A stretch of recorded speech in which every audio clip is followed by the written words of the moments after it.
and welcome to another episode of Love and Citizenship.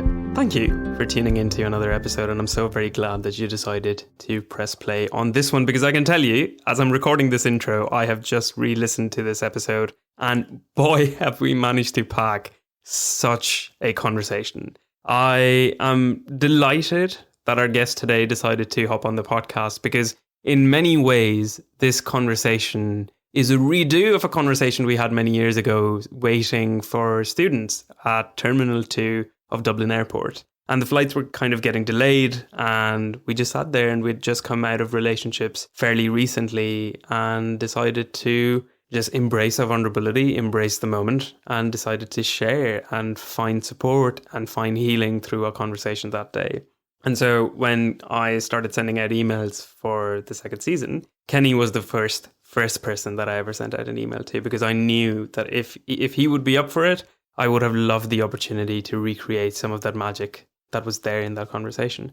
And I'm really glad that he did. And the funny thing about this entire conversation is we had so much more that we wanted to talk about. As soon as we stopped recording, both of us just exclaimed how we wish we could have gotten through the other things that he really wanted to talk about. So Kenny, if you're listening to this, which I hope you are, you've got to come back, mate. We have so much to talk about. There's a whole half of a conversation that I really wish we could have gotten to do. But it's just been an incredible and exceptional opportunity to share our stories, but also be allowed into Kenny's world as we talk about his journey of growing up and his understanding of love, what that was like and how that's changed over the years. It is truly, truly a conversation that I feel really grateful to have been a part of. But if you like what we do, please do consider joining us on Patreon. You can get early access to the episodes, or share this with your circles, get people to listen into these conversations if you find them meaningful, helpful, if they stay with you. And I think that's going to be my spiel for this episode. Without further wait, and to absolutely minimize the risk of me just mumbling on here, my guest for this week, the wonderful Kenny Olaniyi. Hi everyone.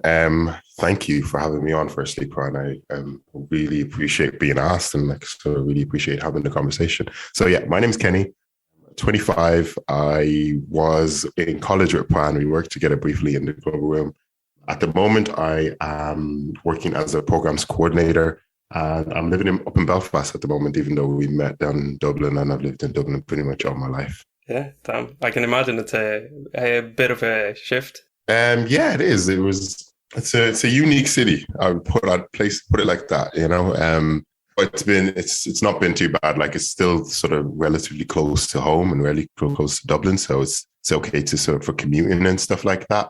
And like my girlfriend lives up here, and my best mate lives up here as well. So the transition hasn't been too bad, but like it's still it is a different city. It's a different beast. I think it's interesting when we talk about home and leaving, because I think the reason this conversation is happening, and one of the bigger reasons why I want to have this conversation, is we started a conversation at an airport once upon a time.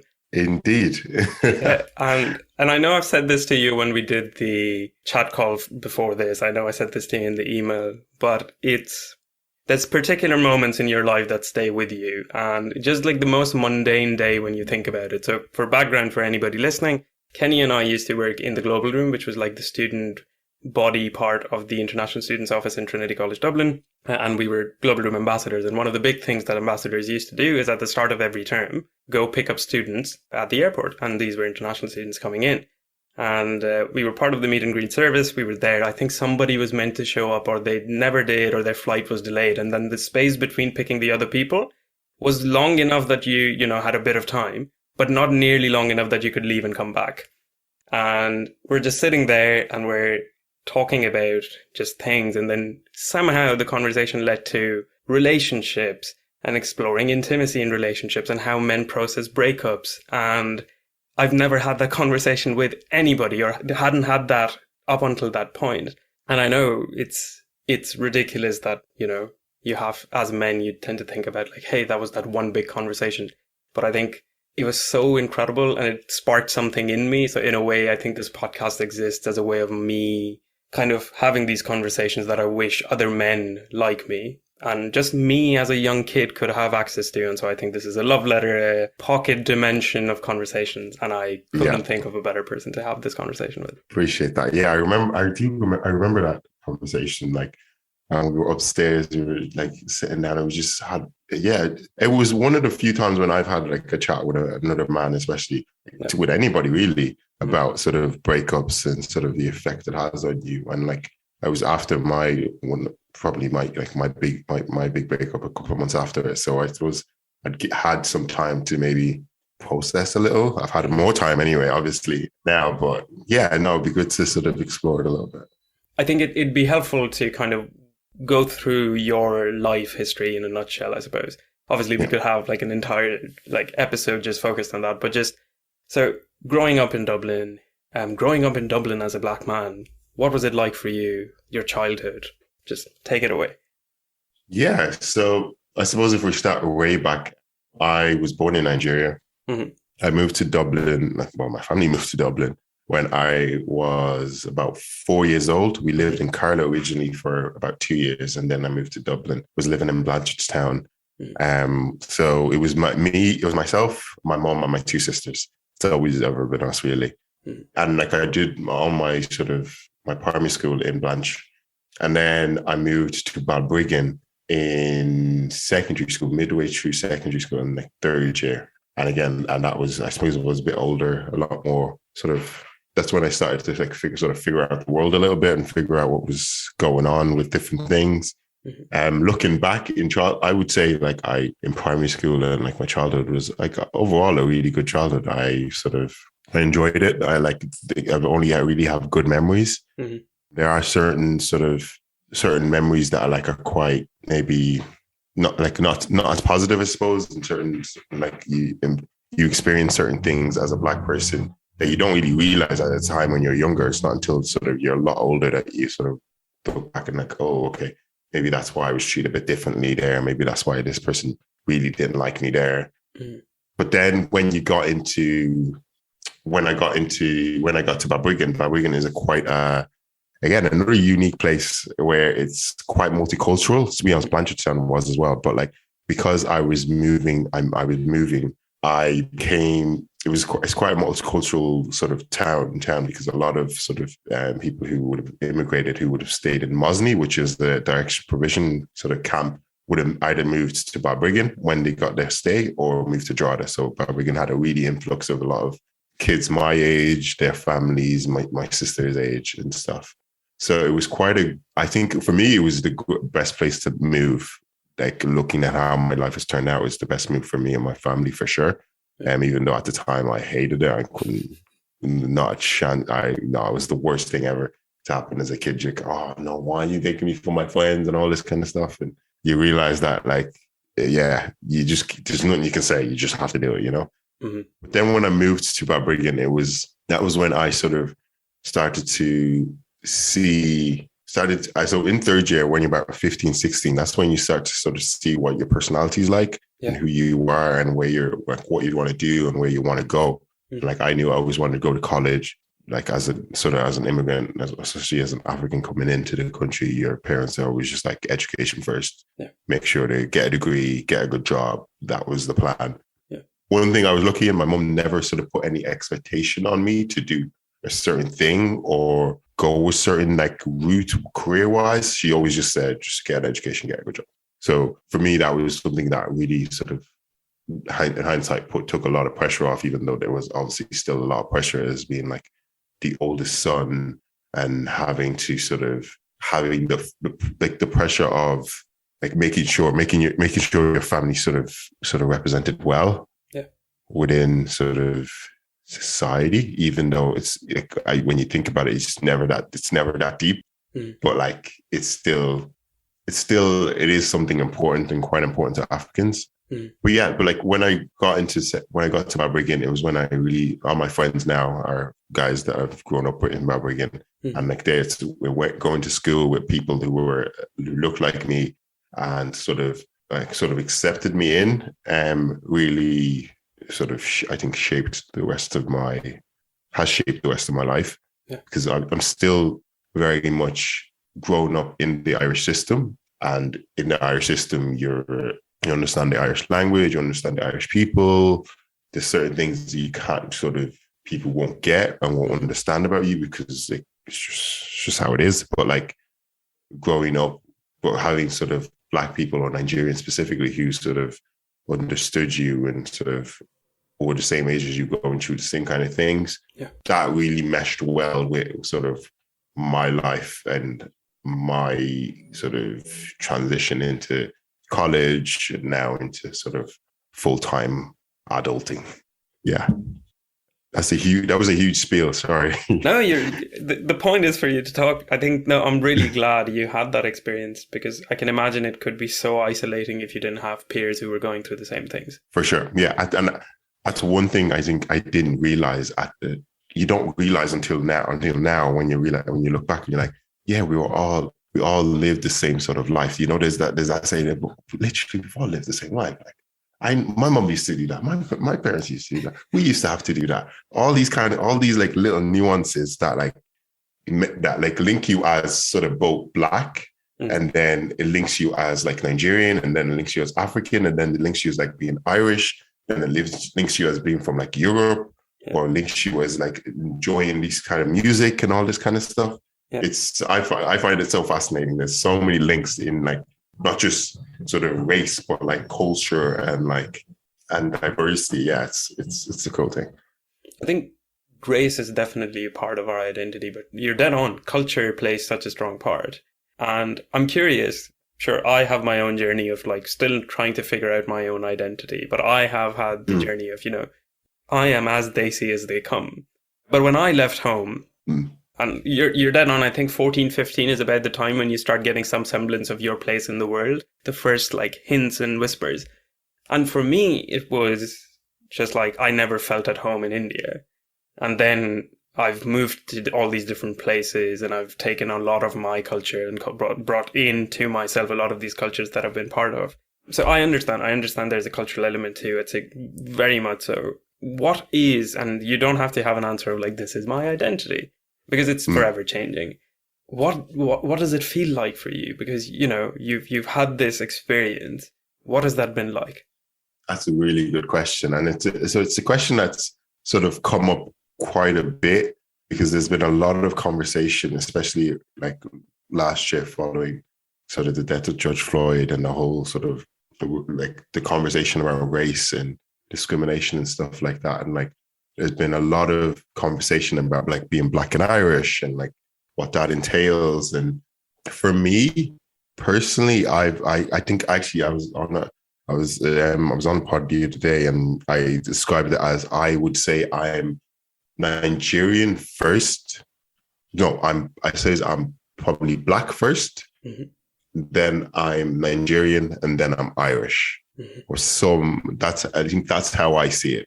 Yeah. And like I would always, if someone asked me, I would say I'm Black and Irish or Nigerian Irish. Yeah. So, depending on how I feel on that day, it's how I'll sort of answer the questions, Yeah. And like the reason why is because I've grown up staunchly Nigerian, staunchly Yoruba.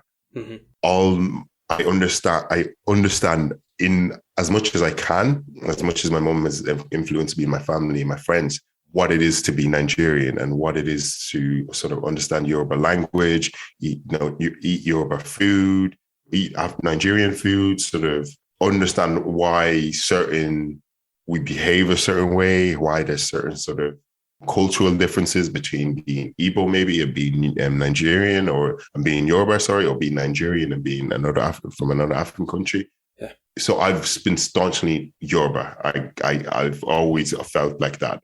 But I've also grown up in the Irish system and had the Irish education. Yeah. And I will never understand the Irish experience, not fully. But I feel like I'm part of Irish life and Irish society. Yeah. And I feel like I understand Irish people and I understand the Irish humor and I understand Irish food, the Irish language. I even understand. I did higher level up until I loved Irish in school, actually. I was probably one of the few foreign people in the school that liked the Irish. So I've felt like I've been creating Irish history. I do want to sort of look at this, the things I've done with my in college, with my friends, with other activities outside of college. I've like felt like I've been contributing to Irish life, you know. Mm-hmm. But I also do know that I am Black before probably anything else to a lot of people. Yeah.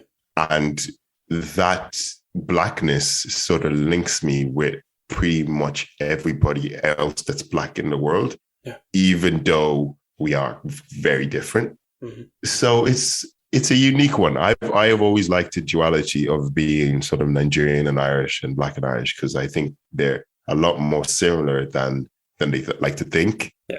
But yeah, I think I've learned to sort of accept what I am and what I feel right now. Mm-hmm. I do take note that there might be that might change, and there might be iterations to that, and I might not always feel this way, because it might really just depend on sort of how sort of where I end up living permanently, who I sort of end up marrying and stuff like that. And I think maybe your identity just changes throughout your life, really. Yeah. I don't know if that explains it, but it's a mirage of stuff that sort of encompasses everything I do and everything that I've been and everything like my whole history, where I'm going and where I'm to go, you know, so. In the best possible way, even somebody, I don't know, who has had 10 generations in Ireland. I think if I were to ask them that same question of like, you know, what's your identity for you? I think it would still be a complex answer. And I'm so glad it is one, because this sounds poetic, but it's my hope for, you know, the kids that come after us and the generations that do. You're very much you are Ireland. You're not just a part of Ireland. You are Ireland. Ireland is no longer, you know, Ireland is now this melting pot of all these different cultures and people just bringing in their life and adding to it. And I think there's beauty in that. Of course. It's something my friend Aisha was on the last season, and we talked about, you know, she is born in Pakistan, moved to Switzerland.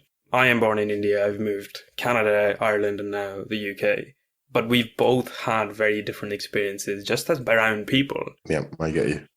But I know as a Black man, your experiences of being identified are very different than what I will ever experience. And to any degree that you feel comfortable, what has your experience of now living as an adult in Ireland? Because I know you said there were things in school that you now look at and go, you know what, leaves a sour taste. What was it like? What has it been like?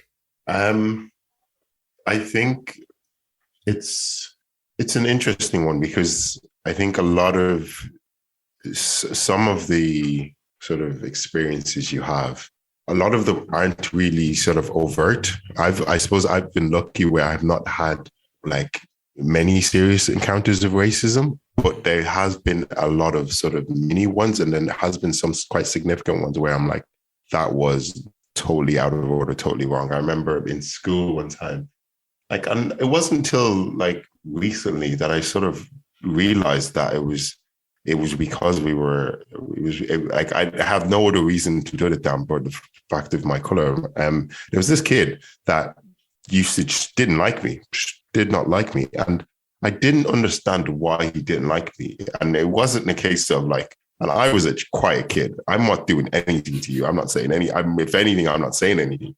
Yeah. And like, he just used to pick on me. And like, I used to I put it down as like bullying at the time, which unfortunately happens and stuff like that. But then there was one incident where him and his mom drove in the car. Me and my sister were walking home. At the time, we were about 11 maybe. And then she would have been like 3 years younger than me.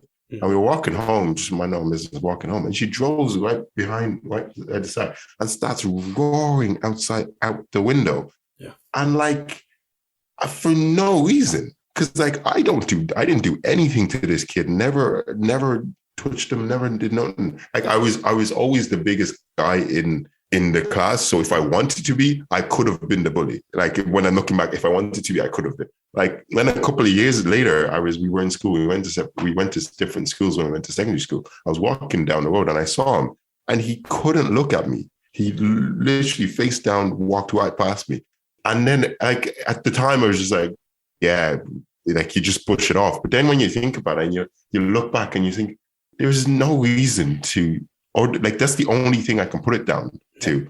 it's my race. Like, and I think that's what sometimes a lot of experiences is like there's no reason for you to hate me or not like me apart from my race. Like, and like, even though there could be, because I know there are times when people just don't like you, and that's fair enough. Even that's a bit weird, but fair enough.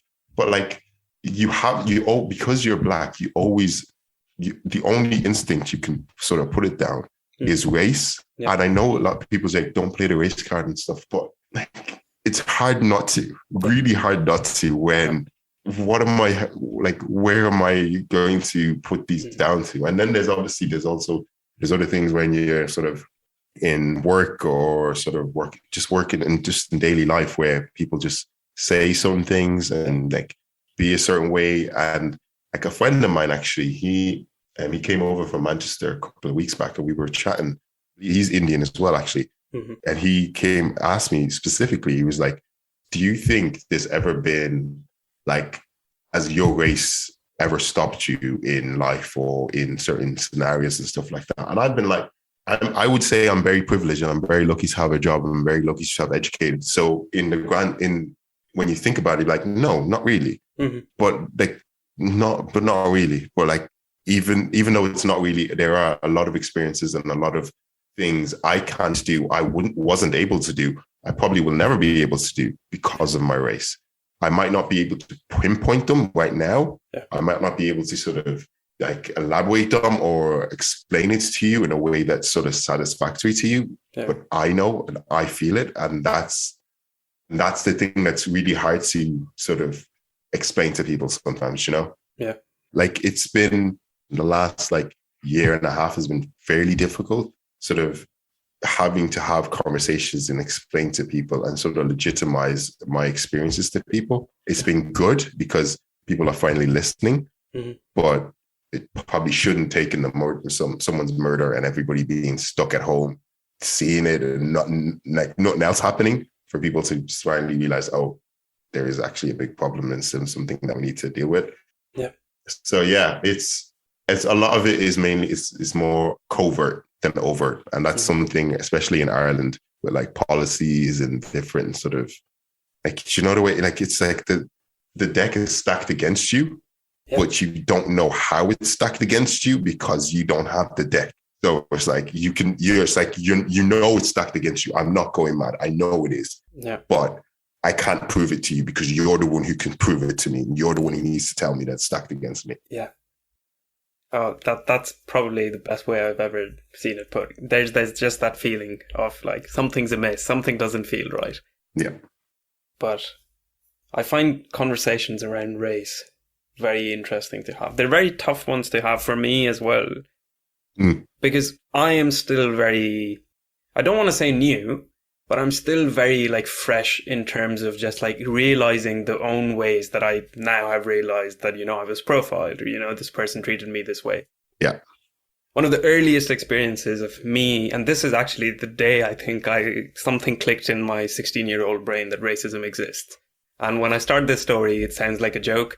So my friend Abe, who's Mexican, my friend Dylan, who was Black and Canadian, and our friend Mark, who was Russian. So an Indian, a Black guy, and a Mexican walk into a debonair with a Russian guy. Right? It's the start of a joke. Okay. I see. So I was an exchange student in this school, and you know, we were walking down. This used to be a small town, and it's just a town in one straight road. Like, anything you would ever need is on that road. And so we're walking down from the college, and I think we were going either to the department store or the subway. The detail doesn't matter there. But anyway, we're walking down, and suddenly we hear a police siren, and we're really at the far end of the place. And the police siren goes, and, you know, we're paused and pulled to the side, and your man's like, "Where are you guys going?" And I always panic because, you know, I am on a 6-month visa. I could be deported. So that's a prime concern in my head. And we're like, yeah, we're going to the subway. He's like, where are you from? And like, Stansted College. He's like, can I see some IDs? And we show him the IDs, and he didn't check my ID. He was like, no, not you. He didn't check Abe's ID. He didn't check Mark's ID. He did check Dylan's ID because he was the only Black man in the group. And Mark goes, sorry, officer, what's the issue? It's like, we've been, somebody reported a nuisance. Somebody said that, things in their front yard were rattled. Whole lot of bullshit, know. And we're like, we're genuinely students. And he was like, if I call the school, will they confirm the 4 of you? And we were like, yeah. And then his other colleague was like, let him go and get in the car, leave. And that was the first day of my life that I was like, there is something inherently wrong with the way the world is right now, where 4 people can be stopped in the middle of the street just because there's a black man amongst them and the other 2 look a bit different. And it's just, again, it's that feeling of there's something wrong with the system, but the only people who can prove that there's something wrong have maybe some don't even have the awareness to, but then there's never enough an incentive. That's exactly it. And I think that's the thing that you sort of fight every day. There's a group of people who know exactly what's going on, who know exactly probably what to do, but would have too much to lose to make changes. Yeah. And then there's a group of people who haven't a clue. Yeah. It's fair enough. Media, education, sort of literally the way everything's set up doesn't sort of allow you to have a clue sometimes. Yeah. But then there's some people who who do have a clue, but still sort of refuse to do anything about it. So it's one of those things where we could have a full-on discussion about it. And I would love to. It's, for me at the moment, I'm just happy that there is a lot of sort of good work being done to sort of highlight and challenge discrimination of all sorts. And I just hope long may it continue, really. Oh yeah, it has to. And I know for me anyway, the reason I do this, the reason I do anything in life now is to leave a better world for those that come after me. Whether that be my kids or somebody else's, it has to be a better place to grow up. And I think, I've seen you be on different podcasts. Fun fact, please go to Kenny's profile and check out the latest pictures from his the ceremony he attended for Black and Irish. Man, you look dapper in that suit. Thank you very much. I would recommend dismantling racism one killer suit after another. I'll take it as long as someone else is paying for the suit, because those things are expensive. Yeah, I can imagine. But for me, just seeing that, I could have never imagined that would have been a thing in Ireland 20 years back. Yeah, exactly. It's exactly. That's why I was mentioning about sort of being part of sort of Irish history and Black history. And it sounds a lot of times when I hear myself say it, or hear people say it sounds so cringe and it sounds so, what are you doing?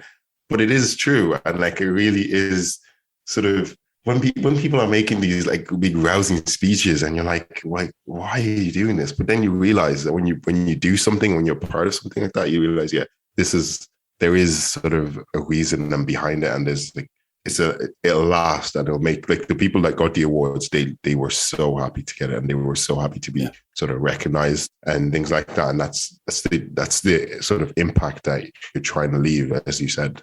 One dapper suit at a time, though. One dapper suit at a time. This is now the interesting point to kind of segue into the more romantic lives of Kenny and Pran. Mostly Kenny. Yes, of course. My romantic life has been laid bare in the last season.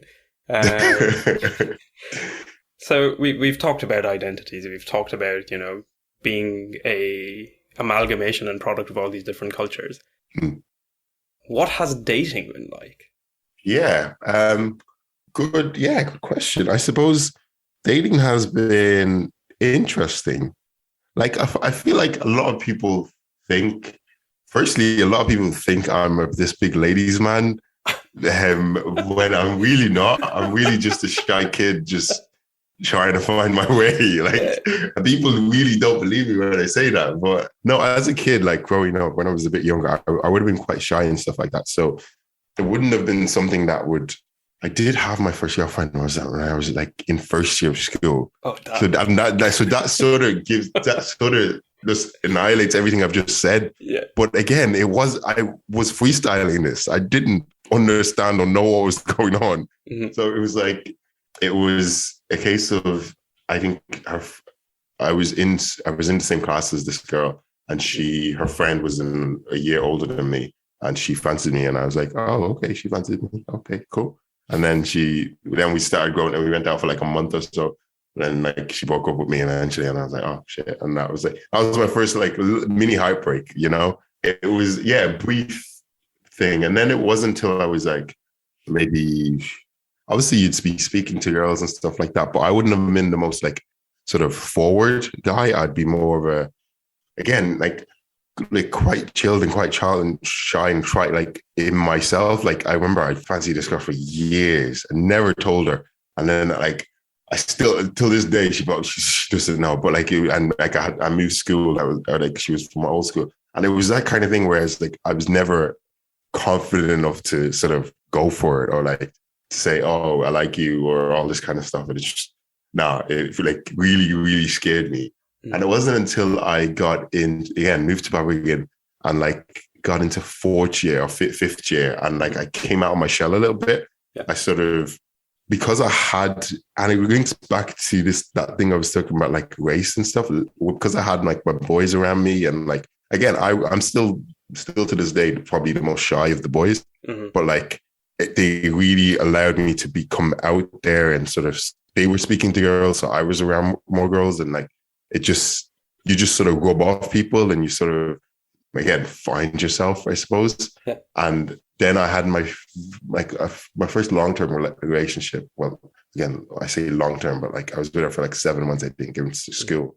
And that was the first time I sort of, not that I loved her, but it was the first time that I was in a relationship that I was like, okay, you see each other every day, you do things together, you hang out, all that kind of stuff. And you had a bit more, and you had a bit more freedom as well. So it wasn't like I was, I have to be home by this time. And like, that was grand. And that was in school. And again, I think I ended up breaking up with her in that time.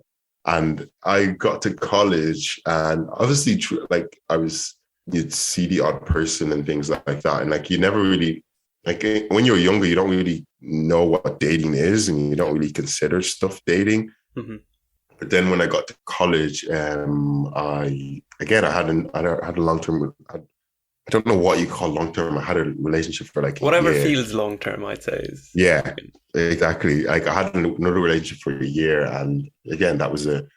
That was a good one. It was sort of, and then all throughout college, I was like seeing people on and off and things like that, and just dating, and nothing serious or anything like that until sort of the relationship that like we spoke about, where I was with her. That I would say that was my first probably serious relationship where I was fully invested, fully there mentally and like sort of emotionally for someone. You were present in it. Exactly, and you felt the whole range of emotions. Mm-hmm. And that would be the first time for me that I would say probably I was in love. Mm-hmm. Like 100% first time I was in love. And it was especially at the start, it was a really whirlwind relationship because she lived in another country. So it was the whole, like you're traveling to see her, all this kind of stuff. So it just felt perfect at the time. And I felt like, oh, this great thing. We were together for about 2.5 years. So it was quite a long time. And like throughout the whole time we were like, again, commuting between countries and stuff like that. And like I was in college at the time doing so much stuff. Mm-hmm. She was working. So it was just like, go, fully like, that was, as I said, my very first like relationship where I think like, for me, it was at the time, it was like, yeah, this is someone I can see myself committing to long term. Yeah. And I got to see, granted, I was about 21 at the time, maybe. Mm-hmm. So I was still quite young, still maybe quite naive. But yeah, you live and you learn, isn't it? Like, and then that didn't end well, obviously. Yeah. That hit me quite hard. That was because I just didn't see it coming. Mm-hmm. Looking back, I probably shouldn't have sort of invested so deeply. Mm-hmm. Because it was made quite clear that it wouldn't be long term, but because we were both really into each other, we sort of just forgot about it and just said, let's enjoy our time. Yeah. And then I think for her, it started dawning that, okay, this isn't going to be long term. This isn't going to work long term. And like, for me, at the time, I was very, very angry. And I thought it was a bit of a cop out. It was a bit like, if you wanted something to work, you'd make it work, that kind of thing. So I always felt like, but then on the other hand, I knew someone like really loved me and I loved them. So it was just this whole confusion in my head and this whole thing of like, how do I sort of figure this out? Yeah. And then after that relationship, I wouldn't say I was in my fuckboy mode, but I was just, especially once I sort of, around the time when we had that conversation, actually, that was in August time. And I think that's when I started to, and I'd broken up with my ex in April. Mm-hmm. She broken up with me in April. So that was the time when I started to sort of, okay, maybe heal a little bit and sort of start dating more and like, so just getting out there and stuff like that. And like, to me, it was just more about just sort of maybe seeing different people. I'd been in a relationship for so long. Okay, now let me experience single life and go from there and see where it happens and see what happens, And it was good. Again, it was grand. Like I think I was always, I try to be as clear as possible to everybody to be like, okay, look, I'm not looking for anything and stuff like that. Then 6-7 months down the line, I ended up in another relationship, which I'm in now, which sounds like I say that and as if it's like something that I don't want to be in, but like for me, it's been the best thing now for me. So it's it's been, I suppose that's my journey in dating and love and romance. So much to unpack there. So many little things coming up for me as well. What was love for you when you were growing up? So I know the model of love you thought was like, this is how I know I'm in love. Like, say, that first significant relationship. What was your idea of love? I'm not sure. Really and truly, I don't know what my idea of love was. Mm-hmm. I sort of just stumbled upon it. Obviously, growing up, you have like your family love and like your mom. Like I knew the love my mom had for me and my sisters, and like sort of the care and like how much she sort of hold us dear. Mm-hmm. So I knew that, and I felt that, and I understood that, and I also knew sort of what it's like to sort of grow up in a single parent household. So I knew sort of as a child the impact that has on a child, I suppose. Mm. Even though maybe I didn't know it at the time, but like growing up, you sort of realize it. Yeah. And so I knew that like me personally, anybody I see or meet, I would want to treat them as I would sort of treat my sisters or my mom, mm-hmm. or how I would want them to be treated, Yeah. And like, again, it sounds cliche, but that's the way I find it. I've always tried to, even if I don't love someone, or even if I'm just seeing them or dating them, I've always tried to maybe show interest, mm-hmm. be sort of kind, be friendly. And I think on a level that's showing love to someone. And but like, if I say how I've like felt love with sort of my ex and how I feel love now, mm-hmm. it's just that place of safety where you can, like, I realized, for example, my current girlfriend, I realized that I loved her when it just felt right. Yeah. And it just felt like there was a thing of like, I was in her presence and I felt safe and calm. Mm-hmm. And I felt like nothing else had mattered and I was in a bubble. And there's many times when you can be sort of in someone's space and you can feel at ease, you can feel very comfortable with them.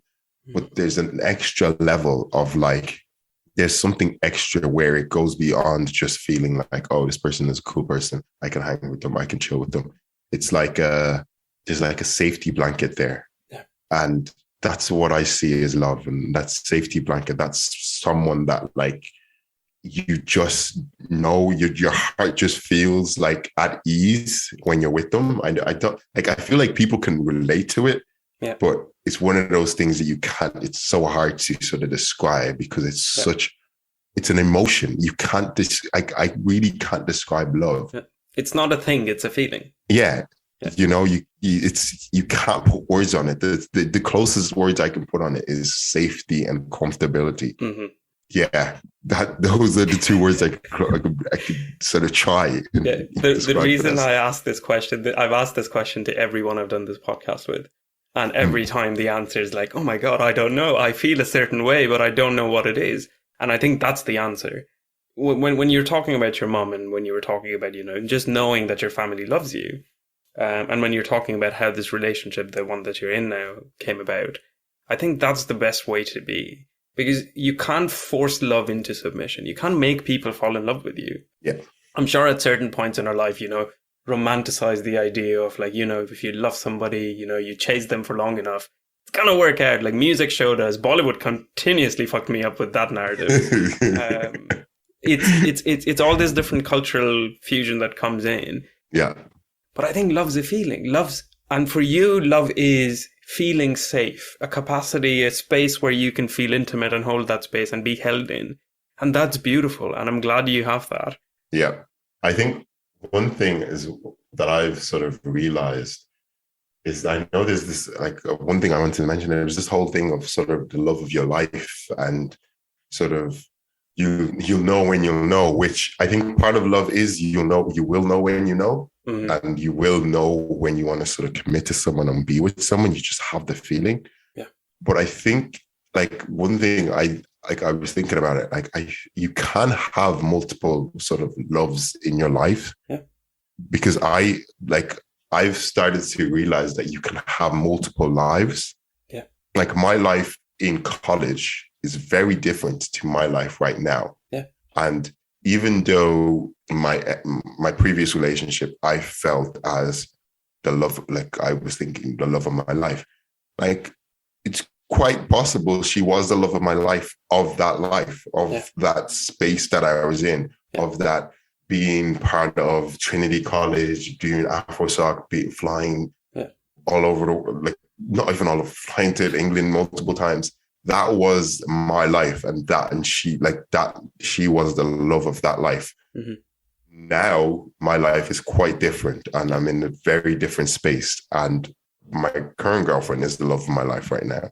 And I think it's okay to sort of understand that just with like the way your identity iterates, your life iterates, and you have multiple different sort of stages in your life, multiple different lives. So you might have multiple different loves. Yeah. And I think that's something that people need to sort of realize as well and need to understand. And it's really hard to, again, like for people to get their heads around it. Mm-hmm. But I think if you do, it makes love a lot easier. Yeah. And it makes love not something to be sort of scared of, but something to maybe embrace. Because the same way you embrace moving to a new country or moving school or moving college or moving to the same way you can embrace sort of loving someone differently or loving another person. Mm-hmm. So yeah, I think like that was my 2 cents on love of your life. I just wanted to mention that. I couldn't have brought this, it round circled in a better way, honestly. I hope you write poetry on the side, Kenny. That's all I'm going to ever ask. That was beautiful. And the thing it sparked in me is, I think our depth to love, the depth in the way we love, comes from the diversity of our experiences in love. Yes. And as people as well. The person you were in your relationship when we met wasn't going to be, able to meet your current partner where they have to. And I think each experience teaches you a lot about yourself, a lot about love. I know you talked about how like that breakup completely left you broken. I want to start with, and then we'll get to the sunshine at the other end, but let's get down into the darkness of it. What did it feel like? It was probably some of the worst I've felt, really and truly. It was just 2 things. It hurt because obviously I loved her and I wanted to be with her. Yeah. And then I also felt so confused and angry, especially at the start, because I felt like there was just a cop-out reason. Mm-hmm. So we were different religions and she just felt it wasn't going to work. Fair enough. Yeah. I sort of learned to sort of accept that. You move on. But like at the time, I just felt it was such a stupid and silly reason. I was like, so what? Like and like literally you can see me Googling, how do people of different religions stay to work in their marriages and all this kind of stuff? And I was using that as like justification, be like, yes, this is why I should be angry. Because she was just copying out and she was just being stupid. Maybe she was like just lying to me the whole time because she clearly knew about this. And then I deeped it and I was like, but I knew about this as well, but I didn't think about it. She probably just thought about it earlier. So in that regard, I was just so angry. And I just felt it was so selfish and like just so weak to like I was like, yeah, I'm willing to work at it. I'm willing to do this, willing to do that, all these kind of things. But like, yeah, it was really and truly the worst feeling. Like for days, I just was like, what is going on? Yeah. Like it was that whole summer, like eventually, like towards the end of the summer, middle of summer, I sort of started to sort of just put it behind me and like just live life and stuff like that. But in my head, I was still sort of processing it, still very angry, just really, really angry. Yeah.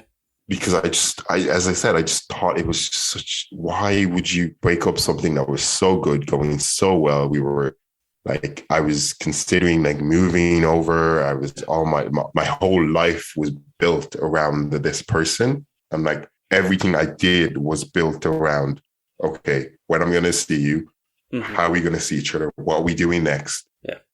And I was, so when that all just came crashing down in overnight, it was just like, what? Like, what am I supposed to do now? Like, even though in my life, I was coming into about 22, like I was 21, 22, coming into a good prime age to live my life. Yeah. And like there was times over the summer where she'd reach out and like we'd be in touch. And like there was one time when I was actually away. She saw me away with the boys and stuff like that. And I think she got jealous and she called me and she was like saying like, oh, she was thinking about getting back together and all this. And I was straight on it. I was like, yes, let's have a conversation about it. Like, I was like hoping. And then a week later, the realization dawned and that it was just me trying to chase something that wasn't there. Yeah, wasn't there. And I needed to accept it. I needed to accept.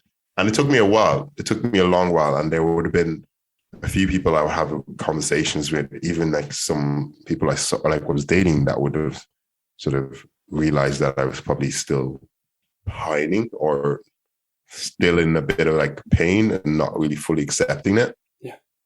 And wasn't until I sort of got into my new relationship that like I finally, not that I finally accepted it, because I knew I was sort of, in one way I was at peace, but then there was still like, I was still thinking like, yeah, but it could have worked out. Yeah. And it just takes time. I think it takes time and a lot of reflection and a lot of growing and a lot of you sort of, not just that you're dating people, but you're meeting people and having conversations with people and realizing where your life can go and where your life is going. And then you come back to the situation and you're like, yeah, probably was never going to work. Yeah. It's the worst thing, wanting something so badly, but not being able to have it and having a sort of picture image in your head of sort of, completely just ending and stopping. And it's a weird one. It's hard to capture. It's the little things you miss. It's the texting them. Yeah. I suppose, how was then the journey of coming out of it? I know you mentioned how like it took you some time. What was the journey after? Like, what was the way of pulling yourself out?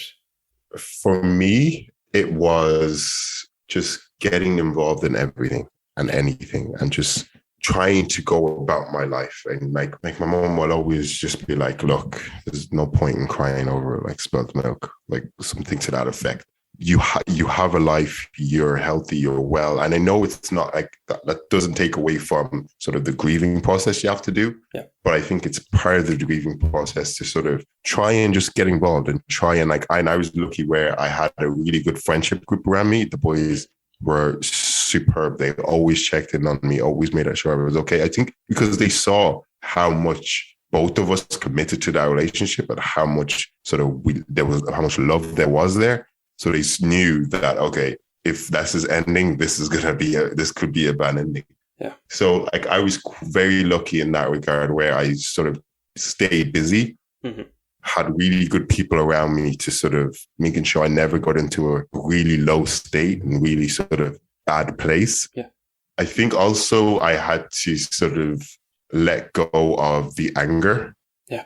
I firstly just had to forgive her and just be like, well, not forgive her, but that sounds weird. It's not that. It's just like, just accept that, okay, she did come to that realization. As much as she really liked me, really loved me, there was just something not there, which is fine. And I suppose it's a hard pill to swallow, but eventually you realize that it's not all about you, and like the other person has their reasons. Yeah. Like I'm in a good place right now with a fantastic, amazing person.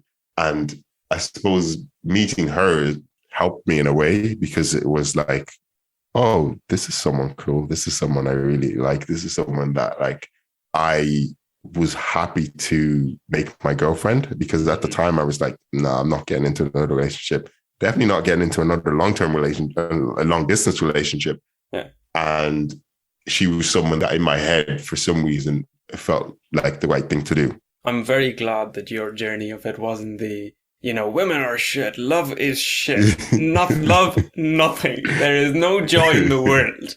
I'm so glad that your journey has been, I still look at that relationship and there are things I wish I would have said, or wish things we could have talked about, but I'm in a happy place. I'm in a loving relationship with somebody who's maybe more like, gets me more now as who I am. And that is just fucking incredible. Exactly. It's a better fit for me right now. And I'm happy where I am right now. And I'm happy with who I am with. And I suppose that's love in a nutshell, Yeah.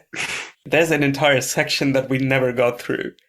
So maybe I'll have to have you again. But I suppose before we wrap up, and I think this is something, I suppose this is like time capsuling it for you. Kenny, 10 years in the future or 5 years in the future, what are your hopes and dreams for that Kenny?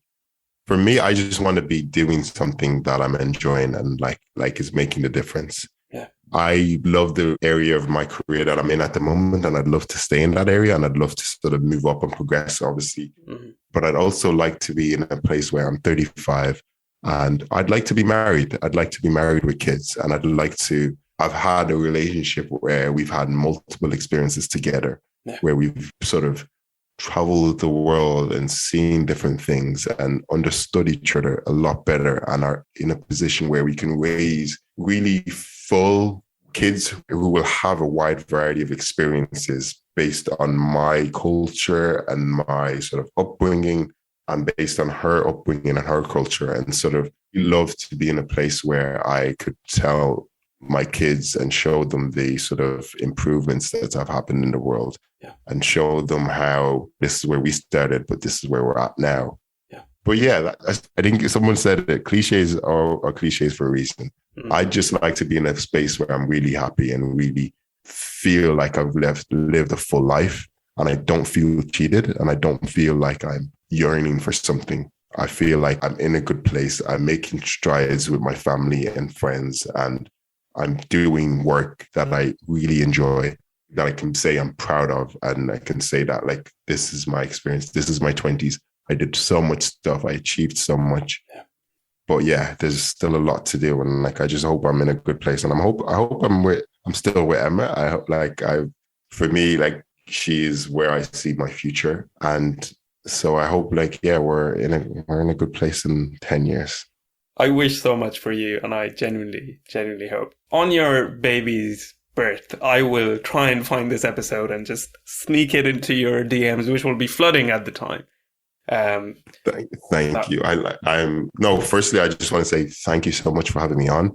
Mm-hmm. I listened to a couple of the season ones, and I really loved them. I really I could appreciate a good podcast and sort of the way, like, even just the production and how it's put together and how, like, sort of conversations. And like I was saying to Emma, that you're the kind of person to sort of give people a space to have a conversation and open up and perfect person for it. And so I'm like super happy that I've had the opportunity. And I hope hopefully this becomes something so huge and so big. And hopefully I'll be 10 years down the line, I'll be saying, yeah, I was on that when it was the very second season. Yeah. You were there at the way start. back at the start. I've been here. You helped me make this history. I was part of. You know what the old people like. I was there at that time. Yeah. God, no, I really. I'm going to be very curious listening to these episodes, like, a decade into the future. But to the Kenny in front of me right now, absolutely love and appreciate the fact that we did this and we got to have this conversation. Thank you for bringing in your stories, your vulnerability, but more than anything else, just your amazing presence. Thank you very much for having me.